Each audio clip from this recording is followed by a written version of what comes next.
আজকের কবিতা পাঠ কবিগুরু রবীন্দ্রনাথ ঠাকুরের কবিতা ক্যামেলিয়া। নাম তার কমলা, দেখেছি তার খাতার ওপরে লেখা। সে চলেছিল ট্রামে, তার ভাইকে নিয়ে কলেজের রাস্তায়। আমি ছিলাম পিছনের বেঞ্চিতে, মুখের একপাশের নিটোল রেখাটি দেখা যায়, আর ঘাড়ের ওপর কোমল চুলগুলি খোঁপার নিচে। কোলে তার ছিল বই আর খাতা, যেখানে আমার নাম্বার সেখানে নামা হলো না। এখন থেকে সময়ের হিসেব করে বেরোই, সে হিসাব আমার কাজের সঙ্গে ঠিকটি মেলে না।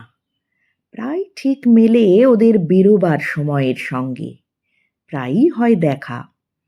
মনে মনে ভাবি, আর কোনো সম্বন্ধ না থাক, ও তো আমার সহযাত্রিনী। নির্মল বুদ্ধির চেহারা ঝকঝক করছে যেন, সুকুমার কপাল থেকে চুল উপরে তোলা, উজ্জ্বল চোখের দৃষ্টি নিঃসংকোচ। মনে ভাবি, একটা কোনো সংকট দেখা দেয় না কেন, উদ্ধার করে জন্ম সার্থক করি। রাস্তার মধ্যে একটা কোনো উৎপাত, কোনো একজন গুন্ডার স্পর্ধা, এমন তো আজকাল ঘটেই থাকে। কিন্তু আমার ভাগ্যটা যেন ঘোলা জলের ডোবা, বড় রকম ইতিহাস ধরে না তার মধ্যে। নিরীহ দিনগুলো ব্যাঙের মতো একঘেয়ে ডাকে, না সেখানে হাঙর কুমিরের নিমন্ত্রণ, না রাজহাঁসের।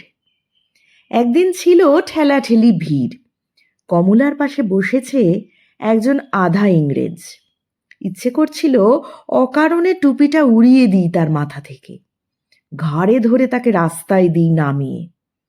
কোনো ছুতো পায়নি, হাত নিষ্পিস করে। এমন সময় সে এক মোটা চুরুট ধরিয়ে টানতে করলে শুরু। কাছে এসে বললুম, ফেলো চুরুট। যেন পেলেই না শুনতে, ধোঁয়া ওড়াতে লাগলো বেশ ঘোরালো করে। মুখ থেকে টেনে ফেলে দিলেম চুরুট রাস্তায়। হাতে মুঠো পাকিয়ে একবার তাকালো কটমট করে, আর কিছু বললে না, এক লাফে নেমে গেল। বোধহয় আমাকে চেনে। আমার নাম আছে ফুটবল খেলায়, বেশ একটু চওড়া গোছের নাম।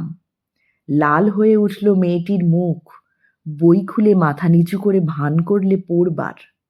হাত কাঁপতে লাগলো, কটাক্ষেও তাকালে না বীরপুরুষের দিকে। আপিসের বাবুরা বললে, বেশ করেছেন মশাই। একটু পরেই মেয়েটি নেমে পড়ল অজায়গায়, একটা ট্যাক্সি নিয়ে গেল চলে। পরদিন তাকে দেখলুম না, তারপর দিনও না। তৃতীয় দিনে দেখি একটা ঠেলা গাড়িতে চলেছে কলেজে। বুঝলুম ভুল করেছি গোয়ারের মতো। ও মেয়ে নিজের দায় নিজেই নিতে পারে, আমাকে কোনো দরকারই ছিল না। আবার বললুম মনে মনে, ভাগ্যটা ঘোলা জলের ডোবা, বীরত্বের স্মৃতি মনের মধ্যে কেবলই আজ আওয়াজ করছে ঠাট্টার মতো।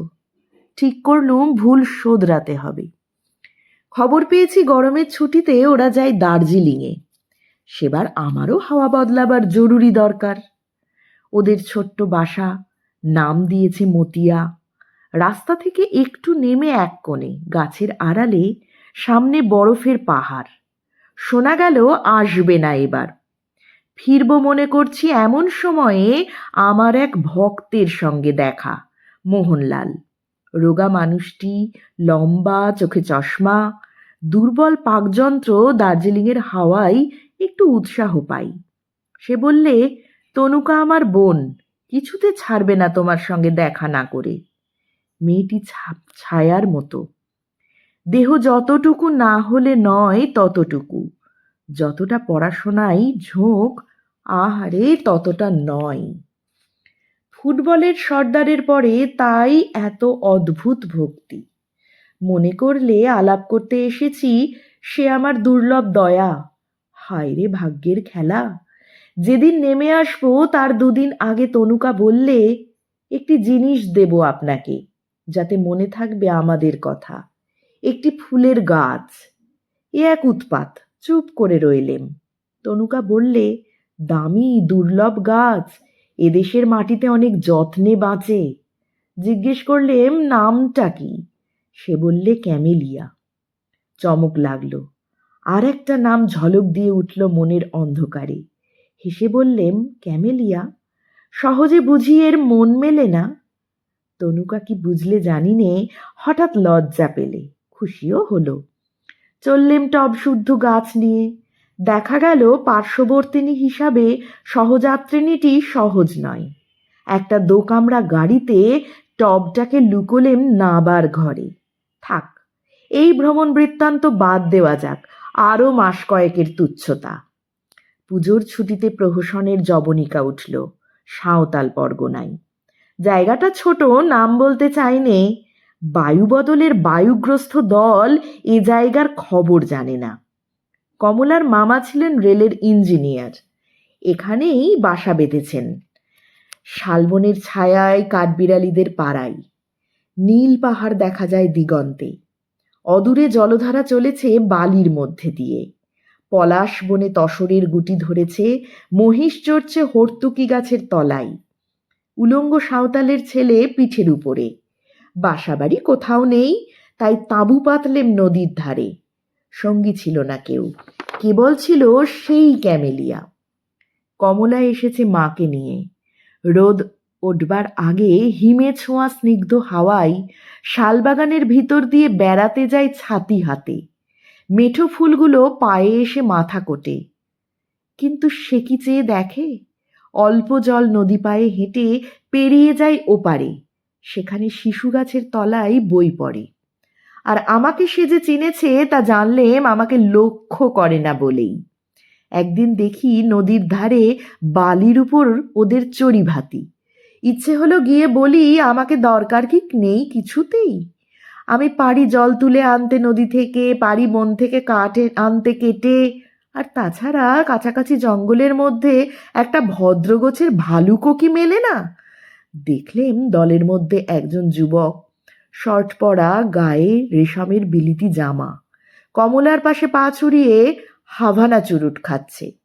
আর কমলা অন্য মনে টুকরো টুকরো করছে শ্বেত জবার পাপড়ি। পাশে পড়ে আছে বিলিতি মাসিক পত্র। মুহূর্তে বুঝলাম এই সাঁওতাল পরগনার নির্জন কোণে আমি অসহ্য অতিরিক্ত ধরবে না কোথাও। তখনই চলে যেতেম, কিন্তু বাকি আছে একটি কাজ। আর দিন কয়েকেই ক্যামেলিয়া ফুটবে, পাঠিয়ে দিয়ে তবে ছুটি। সমস্ত দিন বন্দুক ঘাড়ে শিকারে ফিরি বনে জঙ্গলে। সন্ধ্যার আগে ফিরে এসে টবে জল দিই, আর দেখি কুঁড়ি এগুলো কত দূর। সময় হয়েছে আজ। যে আনে আমার রান্নার কাঠ, দেখেছি সেই সাঁওতাল মেয়েটিকে। তার হাত দিয়ে পাঠাবো শালপাতার পাত্রে। তাঁবুর মধ্যে বসে তখন পড়ছি ডিটেকটিভ গল্প। বাইরে থেকে মিষ্টি সুরে আওয়াজ এলো, বাবু ডেকেছিস কেনে? বেরিয়ে এসে দেখি ক্যামেলিয়া সাঁওতাল মেয়ের কানে কালো গালের ওপর আলো করেছে। সে আবার জিজ্ঞেস করলে, দেখেছিস কেন? আমি বললেম এই জন্যই। তারপরে ফিরে এলেম কলকাতায়। ধন্যবাদ।